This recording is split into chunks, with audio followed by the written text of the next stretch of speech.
I wrote a story about Buck once, and that's going to be my introduction to you. It's a short story. It was the early 1970s, and a worldwide social phenomenon was underway. Colonies of European nations had declared themselves free and independent nations. There was an unpopular war in Southeast Asia that was being protested. There was a general political unease worldwide.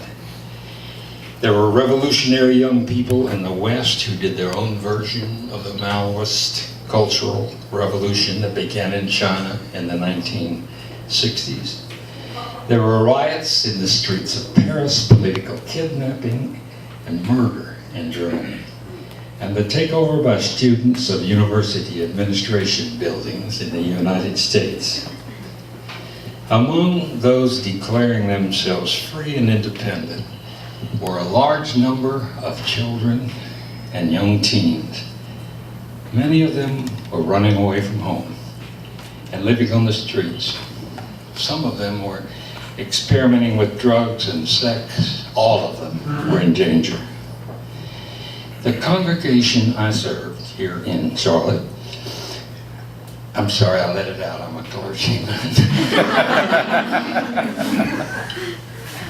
I don't have to do that. I spent a few years working at the embassy, at the American Embassy in Germany. And, you know, clergymen are just loved in the South. It's our place, and they love us. Well, people in the American Diplomatic Corps really are very wary of preachers. One told my wife she had an incredible Southern accent, and then he said he had to go park his car. Anyway, the congregation I served was located near a city park, Freedom Park, where many of those runaways from our city and surrounding towns hung out during the day and slept at night. Responding to an invitation from a social agency that asked our congregation to create a safe place for runaways, undisciplined children, as the law designated, we agreed. It was a huge success from the first night it opened, and for the next 40 years. We called it The Relatives.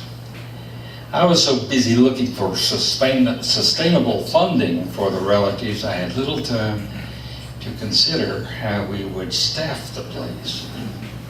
And then there appeared Buck.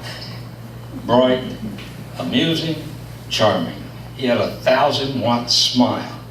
Long blonde curly hair that hung down to his shoulders like one of Charlie's angels. He had previously worked as a counselor in the juvenile court system. He knew what he wanted done and had a plan to get there. He hired 7 more counselors like himself. I alternated between calling them a bunch of leftover flower children and a band of angels. They were both. I experienced them as keen-witted, astute, nerdy, savvy, wise. Their style was different from mine, but I loved them because they loved our clients. They loved their work, and they were effective. They were sweet people with the right convictions. They were also tough people who were realists about the task we had chosen. They understood these kids. And whereas I operated out of romantic notions of getting families back together, they knew that some families don't want to be back together. They don't want the attitude adjustments that were required to effect reconciliation. Some kids were not wanted back home.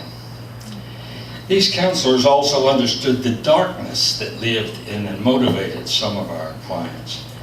Youths up to 18 years old were allowed to stay at the Relatives. Some months after the Relatives opened, the local morning newspaper headlined a murder that had taken place in a convenience store near the university. A female employee in the all-night store that had been gunned down by a 17-year-old boy. I was at the relatives that morning after, and one of the counselors was reading the newspaper article. He looked up and said, "I think we had that kid here for a couple of nights recently." He went to the card file where all the clients were listed and immediately retrieved his card. He read the comments written by another counselor who had dealt with the boy while he was there. It said in big black letters, "This kid is crazy as shit."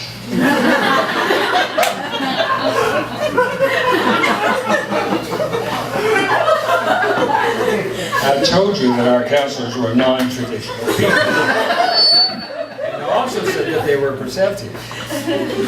I spent most of my time raising money. I went before the county commissioners so many times they called me by my first name. Likewise, the city council, each thought the other should fund our work. I spoke to church groups, service clubs, book clubs. The general population was supportive and generous, with only a few contentious grumps who felt that we were just going to increase the population of runaways. In a short time, there were so many invitations to speak to groups that I encouraged the inviters to ask one of our counselors.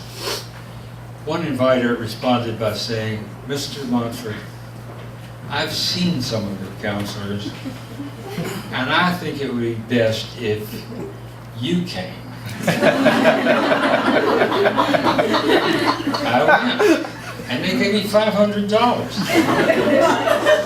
Buck and I decided that we should approach a well-known man in town and request a grant from his family's endowment trust fund. The appointment was made, and as we parted the afternoon before, I said to Buck, "I want you to wear shoes, a shirt with a collar and sleeves." He laughed and promised not to embarrass me. As I drove away, I realized there was nothing about Buck that embarrassed me. He was real. I was the phony. Sometimes I was so conformable to my culture that I allowed the prejudices of others to shape me. The next day I drove to the relatives to pick up Buck, and he came out wearing shoes, actually sandals, and a shirt with a collar and long sleeves.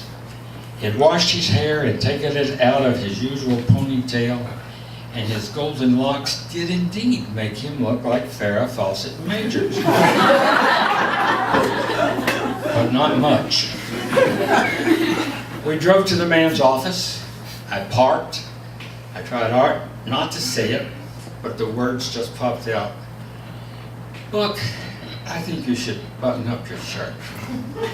With a kind of silky thing unbuttoned almost to his waist. He flashed one of his fabulous grins and asked, "You think so? I think he might like this."